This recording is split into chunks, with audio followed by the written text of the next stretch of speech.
Hello, everyone, and thanks for checking out the Indy Handshake Wrestling Podcast. My name is Paul Ponte. I am joined today by the world's tallest cruiserweight, a member of the squad. He is D-Rogue. Man, thank you for having me, man. I appreciate it. How are we doing today? I know we got some shows coming up, which is exciting after a year of COVID. You've traveled a bit, doing some stuff. We'll get to that later, but how does it feel kind of knowing that, we've turned a corner and shows are coming back? Man, I'm excited. I'm just ready for the world to be back to normal, man, for real.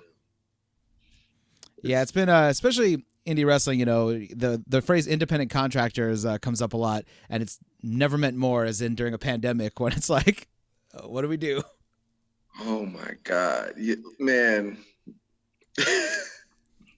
Independent contractor is, oh my God. We pro wrestlers are the definition of that, especially during this pandemic, man. It's like, man, you really had to like figure out what the heck you were gonna do with all this time. You know what I mean? So I'm glad it's back. Yeah, especially because you've been in the business for what, 5 years now? 4. I'm working on 5. I hit 4 years at January 17th. Okay. So especially then, like, this is like a prime time for you to like be learning the business. Like, you're still relatively early in it. You're young. You're kind of like, damn it, why is this happening when this is supposed to be like when I'm getting my time in, Yeah. I mean, honestly, it was terrible. Don't get me wrong. It was the worst stuff ever. Can I cuss? Am I allowed to curse? Oh yeah. Oh, it's the worst shit ever. Cool. But I think sitting home and having to watch everything really helped. It helped. It helped with the psychology of things and really understanding why things are going on. So I used it as a lot of time to study and figure some things out that I didn't know at first, but now I'm like, oh, I get it now. Yeah, I felt like it taught me to not take, especially indie wrestling, for granted. Because there was plenty of times, I've said it before on the show, where I've been like, oh, I'll go to the next indie show. I don't feel like, whatever. And then all of a sudden, I can't go to any. And I'm like, oh no. But let's go back a little bit into discovering wrestling, and really importantly, how you discovered independent wrestling. Oh man, it was like after college, because I was playing basketball in college, and I was just kind of doing my thing, and then after the school, I was blessed with the opportunity to go play professionally. So I pursued that, and one morning I got up, I was like, yo, I think I'm done playing basketball, because that was around the time like I was just about to have my son, and it was just, I was like, you know what, I'm done. I just want to sit home and, try to be a dad. So as I was sitting at home, I was like, damn, this is extremely boring. Like, I'm way too athletic and to just be sitting home doing nothing. So I talked to one of my friends. I'm not going to say his name because he wrestles for the E. And he was like, yo, you should get into wrestling, man. That's what we talked about. I was like, man, I wouldn't even know how to start. And then he directed me to the place on the West Coast, which was APW. He was like, yo, get in contact with them. I sent them an email, and they sent that email to their, what was at the time their trainer, Jekyll's the Jester. And he emailed me back and told me to come in, and I was like, yo, I'm all in, let's go. And he was like, all right, it's not gonna be easy. I was like, I played professional basketball, man, whatever, dog. It was not easy. It was a completely different animal. So yeah, that's how I got into it. And then what was your first impression when you actually saw like independent wrestling versus seeing, like you said, the E? When you see that and it's this polished, crisp, everything is like immaculately put to like make sure this camera angle's on this move at this exact time. And you go from that to like indie wrestling where you're like, this is some crazy shit sometimes that happens. So what was your reaction like to that? Man, my first indie show, um, I was lucky enough. Uh, I think the headline was Gangrel was on the show, and I was a huge Brood fan, so I was like, hell yeah, I'm going to this. And then the co-main event was Cold World versus um, uh, Jekyll's the Jester and what's his partner's name? Oh shoot. Jinx. Yes, Jinx. That's it with the Yeah. Y. So I was watching those two wrestle against Cold World. And, that was Will Hobbs, Yeah. tag team. That was the first time I had ever seen Will. So I'm like, yo, this shit is fucking nuts. Like, it was crazy. Like the dives, it was just like a raw as in your face type thing. And I was like, this is fucking amazing. Like, I love this kind of shit. And I was like, yeah, I fell more in love with wrestling at that point. Mm-hmm. Man. Yeah, I always thought, speaking of being a big Brood fan, one of the best theme songs in the history of the WWE. So good. Yeah, it's easily top 5. Easily. Yeah. And was Will Hobbs still normal human being size, or had he become a monster yet? Because he's massive now. He was right at that point where he started to put on that weight. Okay. So he was starting to get big. I was like, okay, this is a large size fellow. Yeah. And then I saw him a couple of months later. He was just like a house, and I was like, do I have to do this too? Do I? So what was when it came to actually learning the ins and outs of wrestling, psychology, calling stuff in the ring, doing that kind of thing. How was your learning curve when it came to that stuff? Because, physical, obviously the part about taking bumps is always difficult, but what about the more mental aspect of wrestling? To be honest with you, the mental part of wrestling was easier for me than the physical, because because I played ball and I studied. So I really like the ins and outs of things. So I deep dive into things, so when he was saying, oh, you get hit like this, you sell like this, I was like, okay, but if I got hit like that, I would, do this. So it was always a constant learning thing, because I was always like, but what about this? And he'd be like, do it the way I told you, and then we can come back to it. And yeah, because honestly, that's how I got my name Rogue. My trainer gave me the name, because he would tell me how to do something, and then I do it, and then the next time I do it completely different. He was like, "Stop going rogue," and so. Okay. Well, yeah, especially when you're first learning, it's almost like anything though. It's like whether you're learning guitar, making movies, wrestling, whatever. You have to learn the right way to do it before you can know when to do it the wrong way in a way that makes sense.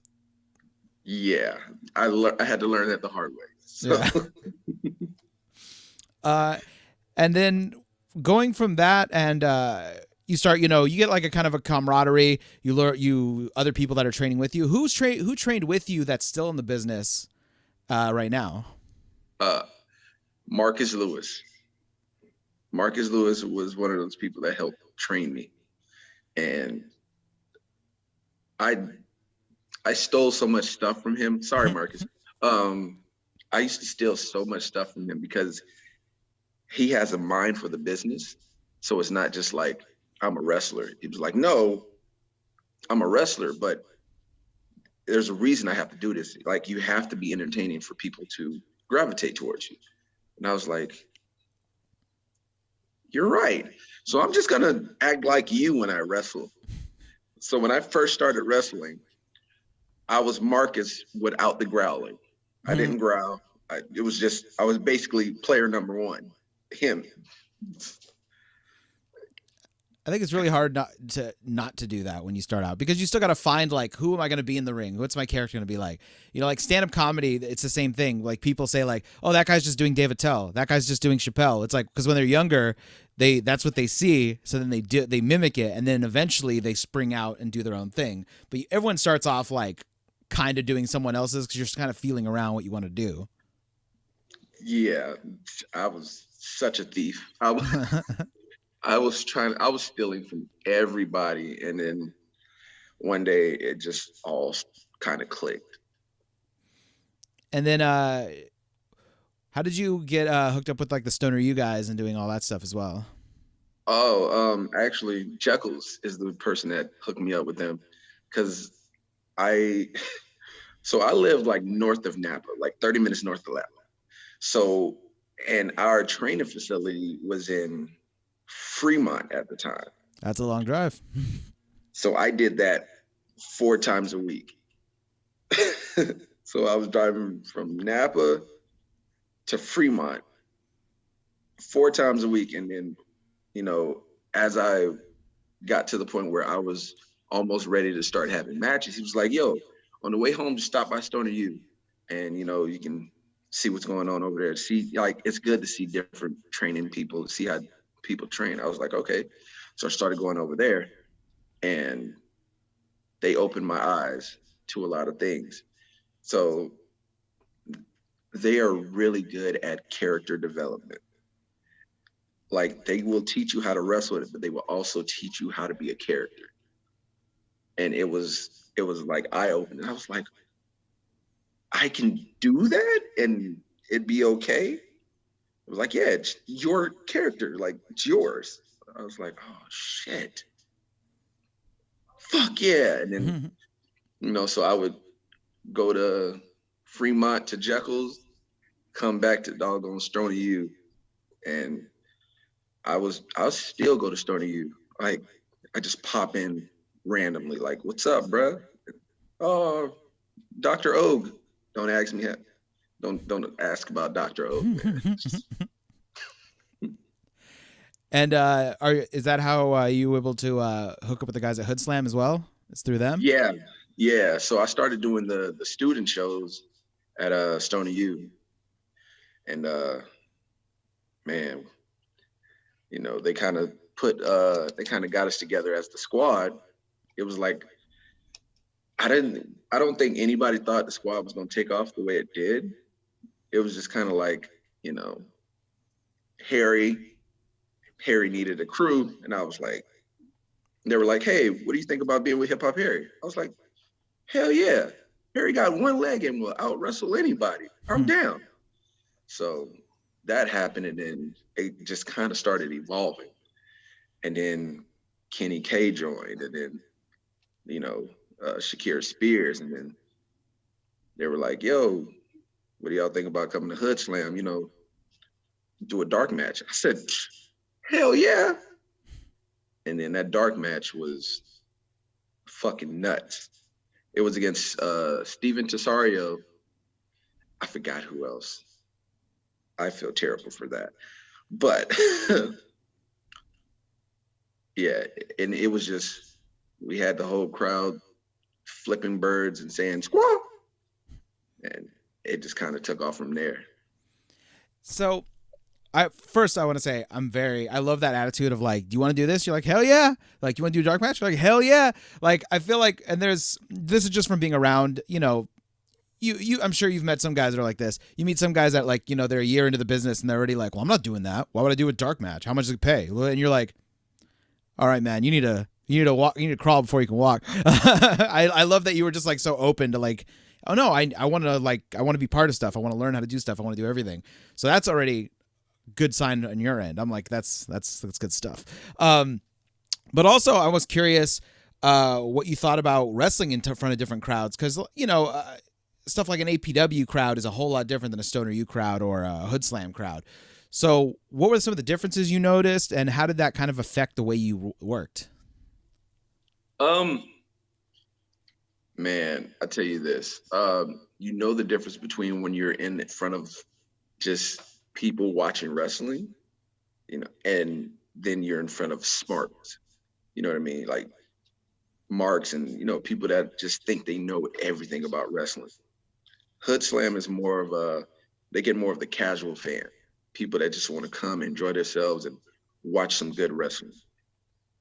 Like a place like APW or, um, yeah, like APW, they're more of the fans that, really just focus on everything like, oh man, I think he messed that up, or Mm.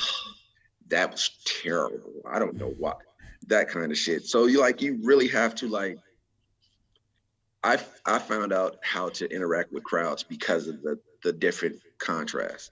So that's why I think I'm pretty decent at like getting a crowd reaction, because I've worked in front of just casual fans, and then I've worked in front of marks, and it's a lot of casual fans at ABW too, but there's a lot of people that just think they know everything about wrestling. Hmm. So I just kind of had to figure out how to work the two. And I realized, like, I work directly with people. So I'm going outside and I'm in your face right here. So they're like, da da da da. And I'm like, what the fuck you just say? Oh, okay. I thought you were talking to me for a second. Sorry about that. And then I'll get back in the ring, and then instantly I have everybody's attention, because this is not a game anymore. This is serious for me. Yeah. So now they're like, okay, now I got you focused. So now you can enjoy the fucking match without trying to analyze. Yeah. I feel like that's like a good wrestling match is like a good movie in that way. It's like, we know what this is. We know that Robert Downey Jr. isn't really in a metal suit flying around blasting an alien. We know that's not happening. But if you can make me forget that, just let myself lose myself while I'm watching it, then I know I'm watching something good. And I feel like wrestling's like that too. Like, we know the performance of it, but at the same time, we don't want to be constantly thinking about the performance of it, because then that's no fun. Like, what's the fun in that? That's why I think the best crowds are mixed. It's like a bunch of casuals, a bunch of smart marks. Then you get the people who really appreciate the little nuances. But then you get also people who will jump up and scream. Because the worst thing I hate the most at some shows is someone pulls off an amazing move and the people are just like, and it's like, fucking get out your seat, man. Like, enjoy. Like, you hit it right on the head, man. That's so irritating, but that's fucking wrestling, man. Yeah, but I think now that people are so starved for wrestling, I feel like everyone's going to be screaming the second they're watching wrestling again live, because, yeah. Speaking of which, so you actually had some recent shows for GCW. Yes. How was that like, working in the, the socially distant crowd or whatever, but working in front of live fans again and all that? I smiled so big when I came through the curtain. Like, it was a feeling like you can't describe, man. It's one of those,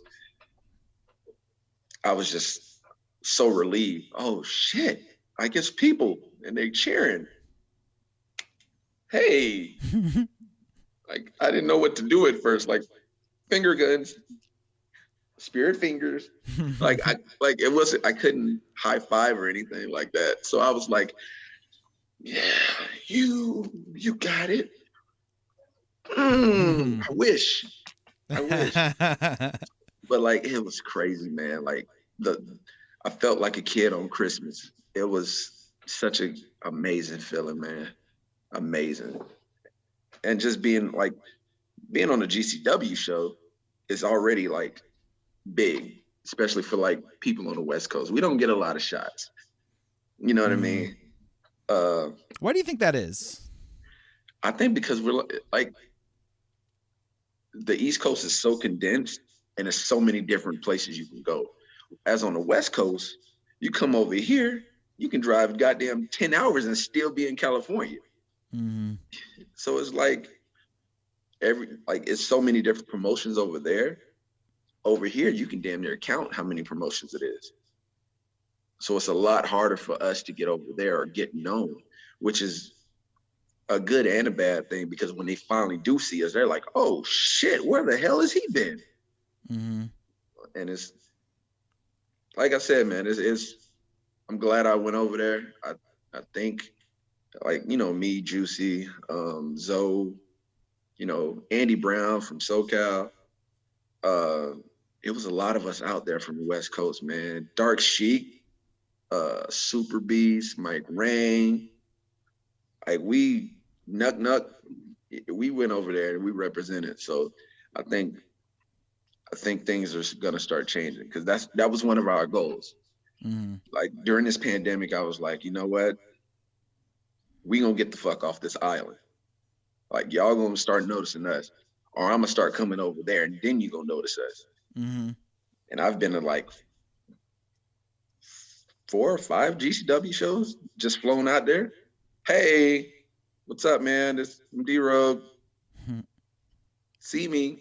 You know what I mean? So yeah, man, it's so much harder for us, honestly, because it's so spread out as opposed to over there. It's so close. I remember like the internet conversation, like we mentioned with Will Hobbs, like when he showed up on Dark, and all of a sudden people are like, who is this? Why has WWE not signed this giant man? Like, because that's what everyone assumes. The second you see like a big dude, they're like, oh, that's like he must have came from like the WWE thing. Well, and they're like, no, this dude's from EPA, so relax. It's right. Yeah, that's the first thing I was like, Will Hobbs. I was so excited. I get so stoked whenever I see like anyone from over here on that stuff, because I'm like, yes, get on TV, get yours. This is what needs to happen. And I feel like it's people a lot more because I've hovered around indie wrestling since like the early 2000s, and it was a lot less camaraderie back then. Back then it kind of felt like if someone else got on TV, people would be like, well, that guy's not really shit anyway, why is he getting on TV? And that's how people would talk, and it was just like, dude, like, why can't you just be stoked for each other? I don't know. To me, it seems like everyone supports each other more. But getting into that, so you meet a lot of wrestlers that you work the same, like you said, worked at the same shows with them in different places and all that. What's the camaraderie like when it comes to with wrestlers, and how is that different than the camaraderie you had like in basketball with your teammates? It's it's like most people in locker rooms now, like from what I gathered, not I'm just talking about from my experience. Yeah, we all want to see each other do great. You know what I mean? Especially after this pandemic, nobody wants to see anybody fail. So we're all like, we're like a big team right now, like of cheerleaders just cheering each other on. And like, I don't think there was the locker rooms I've been in lately, there's been no bad blood, nobody hating on each other, nobody saying, oh, this person's doing, it's been like, hell yeah, like let's do this shit.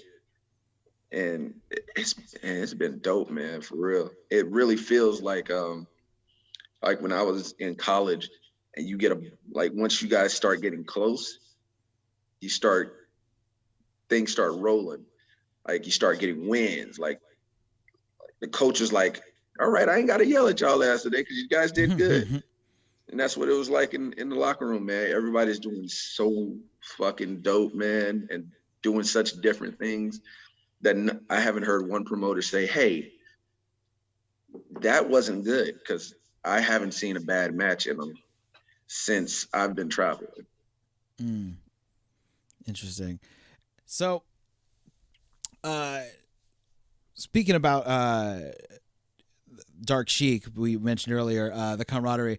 When you're dealing with someone like her who's a worker who's running a promotion, how is that different for you working on a show where the promoter's a worker versus when the promoter isn't a worker, when it's someone who doesn't necessarily know the ins and outs of being an actual wrestler?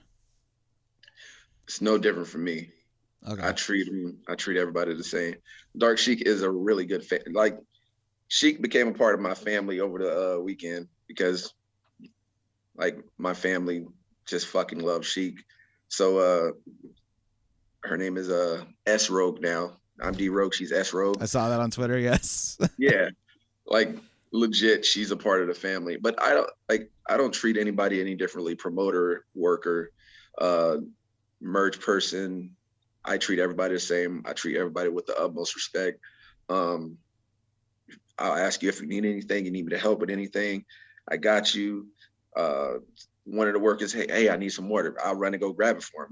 It doesn't matter, man. It's just, I want to do great. I'm hungry to learn. I don't want to see anybody fail. And I just think there should be no difference between the way you treat people. Just because you're a promoter doesn't mean I have to treat you like a god.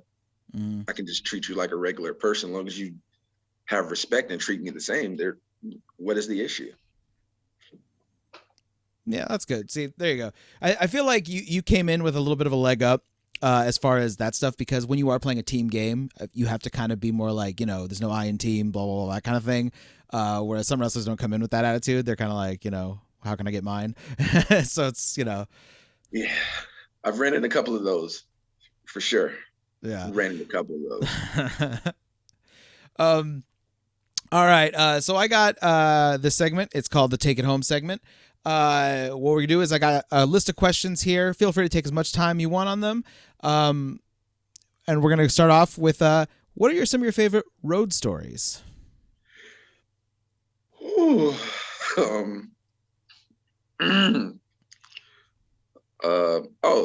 here, I can tell you this one.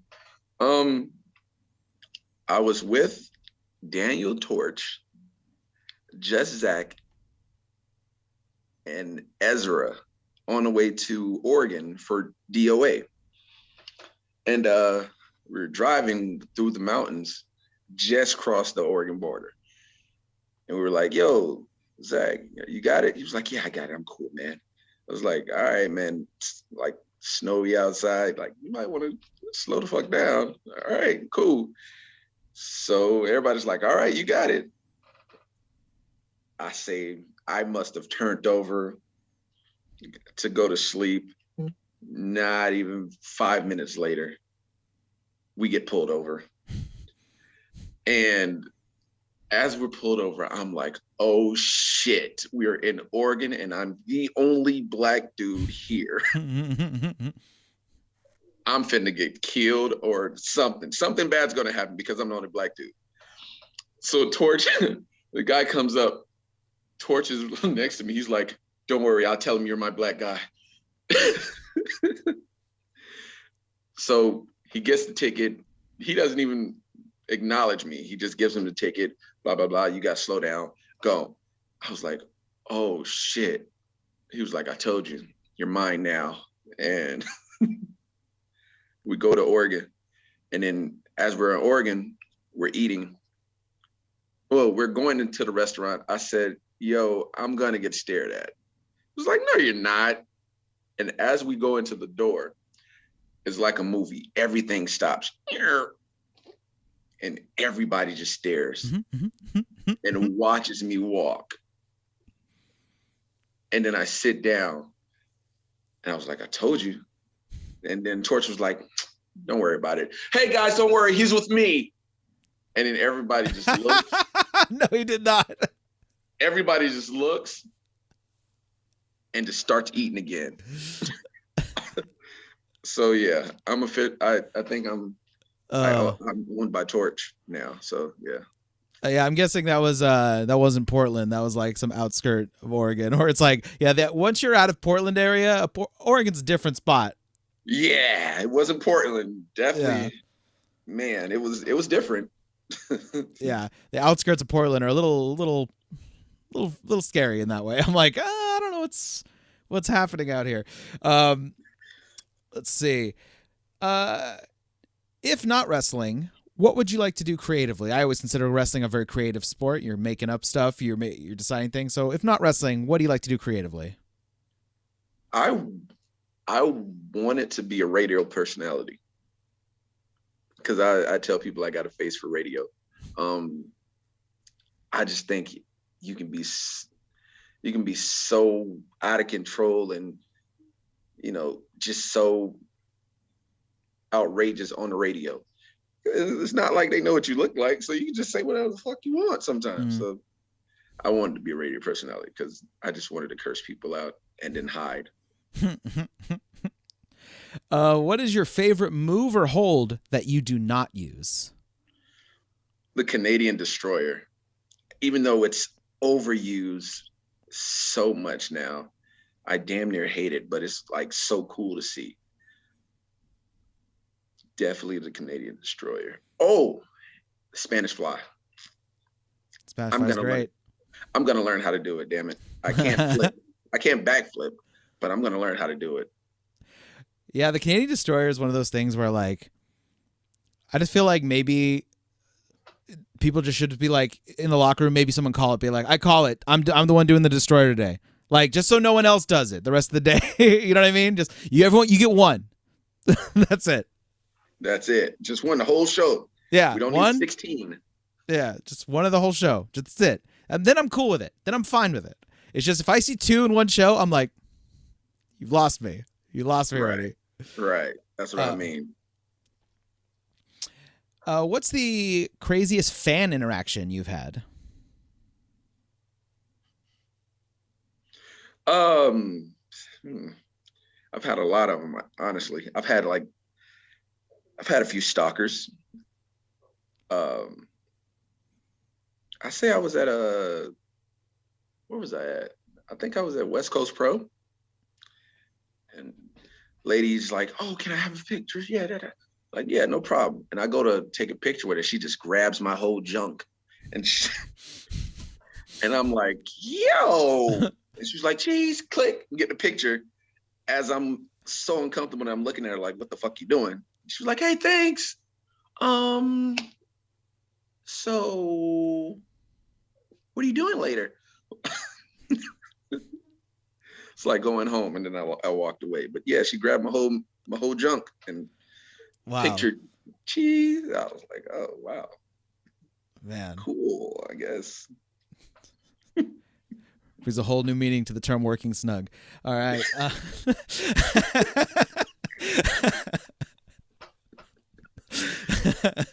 Little stiff, brother. Little stiff. Oh God, I hope not. So when you're working with someone in a match, there are things that another person can do, especially if you don't know them really well, that could irk you. What's the worst thing someone could do when they're working with you in a match? Hit me, like chop me without my knowledge. Okay. Like, cool. I don't mind. Like, Jekyll's my trainer, so he doesn't pull anything. If he's gonna hit you, he's gonna fucking light your ass up. So I don't mind like working stiff and all that other stuff. But if you chop me and I don't see it coming, I am going to damn near flip out. Eventually, when it comes back, I'm going to try to cut your chest with my fingers because I'm going to hit you so hard. And I'm going to hit you a few times just to let you know, bitch, don't fucking do that. But other than that, there's pretty much nothing. Long as don't chop me without my knowledge. If you're going to chop me, at least let me know it's coming before you hit me. Don't just be like, hey, pow. Yeah. Speaking of which, who's got the hardest chops? Boyce LeGrand. Boyce LeGrand. That's the first time I've heard that one. Okay. Fuck no. Yeah. I don't know who you've been interviewing, but that motherfucker, shit. Wow. Okay. Interesting. Also the Stoner Bros. Yeah, that's a typical one. A lot of people go to that one. A lot of people go to that one. A lot of people say Billy Blade. I haven't been chopped by Billy Blade, but I don't want to. He does like an overhand one that, like, even like Watts, who's a big dude, was like, dude. He's like, I was so pissed when he chopped me. I was like, oh wow, like that. So, yeah. No thanks. When's the time you were legitimately surprised by a worker in the ring? Maybe you heard beforehand, like, oh, this guy's not that great to work with, blah, blah, blah, but they ended up being like a nice surprise. You were like, oh, wow, actually, like, this guy was great. Or conversely, instead of that, maybe someone who you never worked with before, that when you did, you were surprised at how much chemistry you guys had in the ring. And you were like, I can't believe how smooth this is, how easily everything's going. That kind of thing, maybe. Eddie Pearl. Eddie Pearl is. I was surprised at how much chemistry we had because we worked twice, and each time, both times were like it went from good to like really fucking good. He's one of those people that I don't think is mentioned enough, but he's like really smooth with his stuff. He's a smart worker. Like, you know, he doesn't do too much. He does the best Eddie Pearl impression that anybody can do. And he is like a dope ass person and a dope ass wrestler. And I think he should be talked about more. Him and Ricky Gibson. Those guys. I was about to say motherfuckers.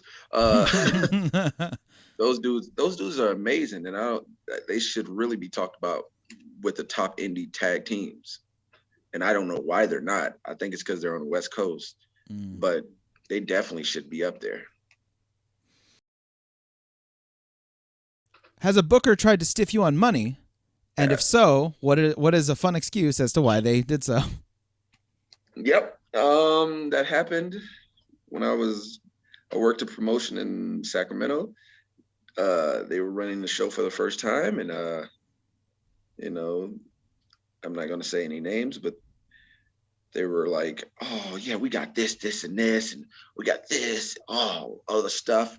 They had strippers come to promote, and you know, all the stuff. And like 7 people showed up. So he was like, "Yeah, hey, bro, you know, you seen the turnout. Like, I don't know if I got it right now, brother." That's not my concern, sir. I'm sorry. I did what I was supposed to do. I held up my end. Now you hold up yours. I'm sorry. Like, next time you might want to promote it a little better, but that's not my issue. Yeah.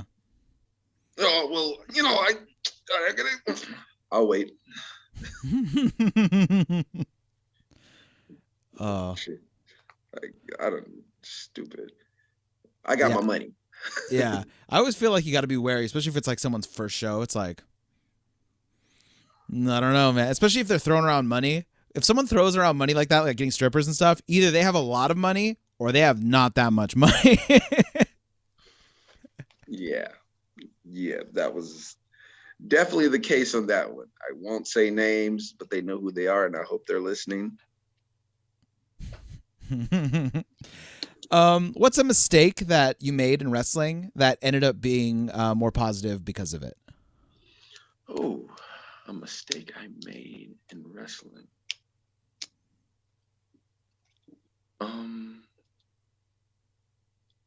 I don't know. I make a lot of fucking mistakes. Or maybe one that you learned from. Oh, that's definitely one. I made the mistake of trying to tell a vet how our match was gonna go. Ooh, that's always a good experience. So how did that happen? And how did that go? Yeah, so it was actually a Hoodslam. I was telling them, "Oh, we're gonna do this, this, and this, and this, this, and this, and this," and I got one of these.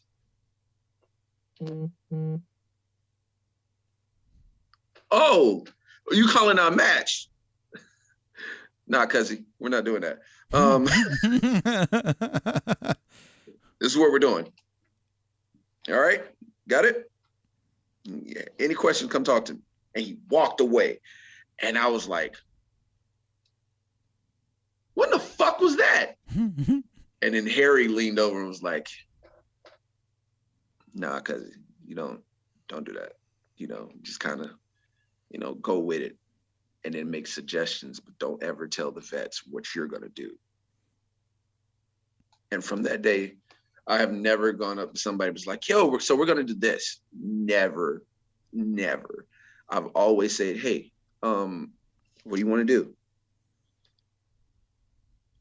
Whatever you want to do, man. I don't mind, and then we can figure it out from there." Because I'm never gonna be like, "Yo, we're doing this, this, and this, and this, and this, and this, and this," because that shit didn't work out for me at all. Yeah. Did you see the Michael Modest documentary we put out? No, I didn't watch it. Okay, there's a story on there where in his first match, he's like 17, and he's like I spent all night coming up with everything I was gonna do in the match. I had so many ideas. He's all, then I went up to the guy and I was like, I want to do this, I want to do this, I want to do this, I want to do this, I want to do this, and he went, okay, we're gonna do it all of it. We're gonna do all of it, brother. We're gonna do all of it. And he's like, okay, and that guy punched him right in the face. It's a crazy story. You should check it out on there. It's yeah. He basically he learned you learned a much better way than he did. Let's just say that. That's that he was his was old school way, as Iron Sheik would say, old school way. Shit. Yeah. What's the hardest you've laughed at an indie show? There's a few. Ziggy Dice. The very first time I saw him work was so I didn't know about his character, how he was outlandish. I didn't know. So we were at a I don't know if I'm allowed to say a tryout. Yeah, for some people. Mm-hmm. And so he's working and he's like and it starts pulling all the scars out of his mouth. And I'm like, what the fuck am I watching? So I was like, holy shit. Nobody else is saying this. Is this like the greatest thing I've ever seen, or is it just fuck you guys? So I'm into the fucking match now. And then he does the snake rattle and roll. I think so. And then when he did it, a deck of cards just popped out and flew everywhere. And I was like, oh my God.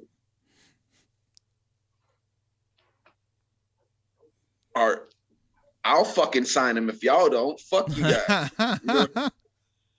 Like, mind blown. I was mind blown from Ziggy. He's just entertaining as fuck. So yeah, that was mine. All right. We talked a bit about, earlier about gimmicks and crafting characters. In your time going to different promotions, different states and all that, what's some of the worst gimmicks you've seen?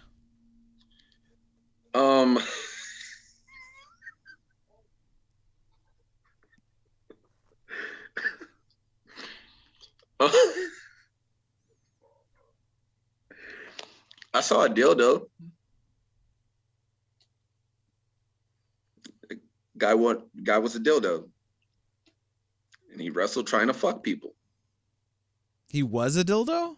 Yeah, he was dressed up as a dick, like a big costume. Yeah, in the whole match, he was trying to fuck somebody. Okay. See that reaction? That same one I gave him. That's such a big swing. Not to use that term. But that's a lot of junk talk on this episode.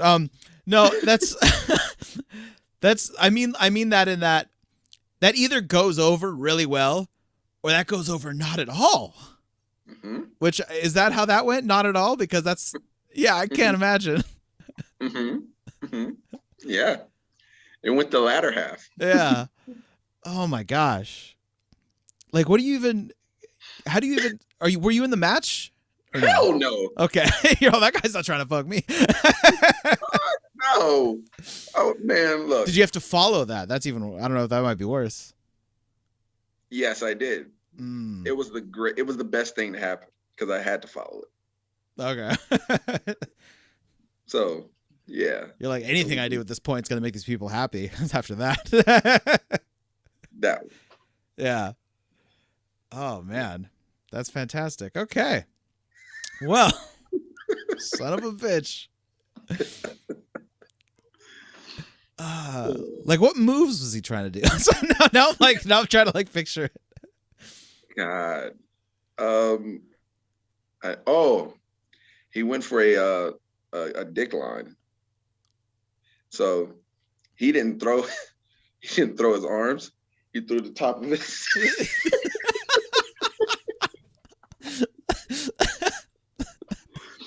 I feel like I'm kind of sold on it. that at least that's a good spot. That's one. But okay. But how long could you really go? I mean, that match has to be like a minute because otherwise people are gonna get bored out of their fucking minds. Cause it was more of it was more of one of those shock and awe type things. Like, are you serious? It wasn't a long match, maybe like 2-3 minutes. Yeah, I was gonna say because you're gonna run out of material. Who has the stamina for longer than that? Anyway, thank you so much, D-Rogue, for being on. I love how silly this episode got. I appreciate it. Please put yourself over and put over the match that will be coming. This will be coming on Friday. The match that'll be here tomorrow in San Jose for UGWA. Please go ahead and plug all that. It's D_Rogue1 on everything. All social medias. I was smart about it. I didn't want to change it. I kept everything the same. UGWA. You finally get to see the squad. Myself and Kenny K team up. I don't even know who we're wrestling. Doesn't matter. We're going to kick their ass and be crowned the first UGWA tag champs. So, I'm excited about that. Oh, let me make sure I shot everybody out. The whole conglomerate, Juicy, Zoe, Fresh, Midas, Fab, Cliff, Jacob.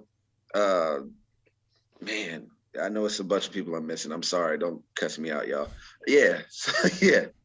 Oh, and tell Faye Jackson I love her. Faye. Hey, boo. I want to get her on her. She seems like she'd be a blast. I think you should get her on here too. All right, brother. Well, thank you so much for being on. I appreciate it. You have yourself a good day. All right. Thank you, brother. Appreciate you.